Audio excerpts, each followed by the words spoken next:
संवाद उपनिषद श्रृंखला में आज का विषय प्राण भाग 6। सोम सदा उत्तर से दक्षिण की ओर बहता है, अग्नि दक्षिण से उत्तर की ओर। इन दोनों के मिश्रण में संवत्सर बनता है, ऋतुएं बनती हैं, हमारे शरीर बनते हैं। हमारा हृदय अक्षर पुरुष की प्रथम 3 कलाओं ब्रह्मा विष्णु इंद्र से बनता है। ब्रह्मा आत्मा की प्रतिष्ठा बनता है, विष्णु बाहर से अन्न लाता है, इंद्र विसर्जन करता है, अग्नि रूप है। ये प्राण जिन अग्नि सोम पर कार्य करते हैं वे भृगु अंगीरा है, सूत्रात्मा अथवा पृष्ठ प्राण कहलाते हैं। भृगु अंगीरा ही अक्षर सृष्टि के अग्नि सोम कहलाते हैं। यह अग्नि सोम क्षर पुरुष की कला रूप 5 प्रकार का होकर आगे सृष्टि का निर्माण करते हैं। सूर्य से ऊपर के अग्नि सोम अमृत रूप कहलाते हैं। यम और आप मृत्यु के पर्याय हैं। यम भी अग्नि है किंतु मृत्यु धर्मा है, आप भी सोम है किंतु यह भी मृत्यु धर्मा है। अग्नि इस प्रकार 2 भांति दिखाई पड़ती है। एक तो सोम ग्रहण करके यज्ञ का रूप बनता है, दूसरा अग्नि आती हुई सोम की आहुति को रोकता है, उसे यम कहते हैं। अग्नि और सोम के योग से यौगिक अग्नि उत्पन्न होता है। स्थूल और रूपवान होने के कारण उसी को भौतिक अग्नि कहते हैं। जबकि यम के द्वारा अग्नि और सोम का वियोग हो जाता है, तब यह अग्नि बिना सोम के बुझ जाता है। इसी प्रकार जो सोम अग्नि के संयोग से जलकर यौगिक अग्नि बनाता है उसे ही सोम कहते हैं। जो अग्नि से जलता नहीं और दुर्बल होने पर अग्नि संयोग से उड़कर चला जाता है किंतु प्रबल होने पर अग्नि को बुझा देता है, इस सोम को आप कहते हैं। इनमें यम मृत्यु का लोक सूर्य है, अग्नि का लोक पृथ्वी है, सोम का लोक चंद्रमा और आप का लोक चारों ओर फैला हुआ अंतरिक्ष समुद्र है। अंगीरा धारा से शब्द सृष्टि सरस्वती और भृगु धारा से अर्थ सृष्टि लक्ष्मी होती है।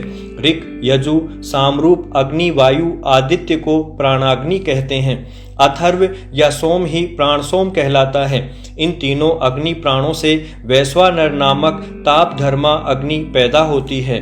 इसी में भूत सोम भूतान्न रूप की आहुति होती रहती है। इसी के आधार पर 5 महाभूत वाला संवत्सर यज्ञ होता है। ऋत अग्नि में ऋत सोम की आहुति होने से जो नया भाव पैदा होता है उसे ऋत कहते हैं। अग्नि प्रधान होने पर ग्रीष्म की ओर अग्रसर एवं सोम प्रधान होने पर शीत की ओर यह ऋतु चक्र अग्रसर होने लगता है।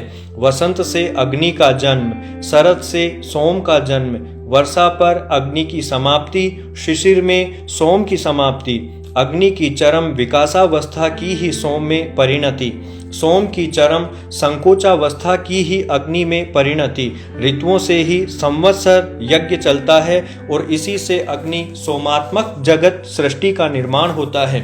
यदि आप सूर्य की ओर पूरब मुंह करके खड़े हों तो आपका दक्षिण दायां भाग दक्षिण दिशा की ओर तथा वाम बायां भाग उत्तर दिशा की ओर रहेगा।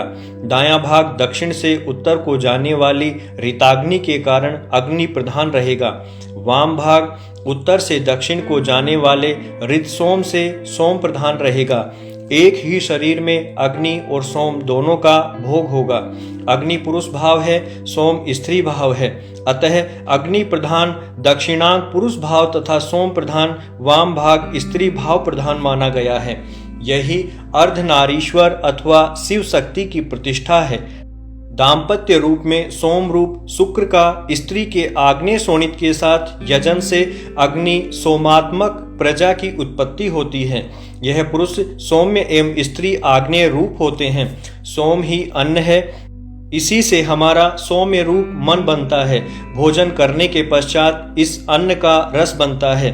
इस रस की शक्ति से शरीर के प्राणों को बल मिलता है। जो प्राण भूख के कारण निर्बल हो जाते हैं, अन्न के प्राप्त होते ही उनके प्राण जागृत हो जाते हैं। हम कह सकते हैं कि खाया हुआ अन्न ही रस बनकर प्राण रूप ऊर्जा में बदल गया।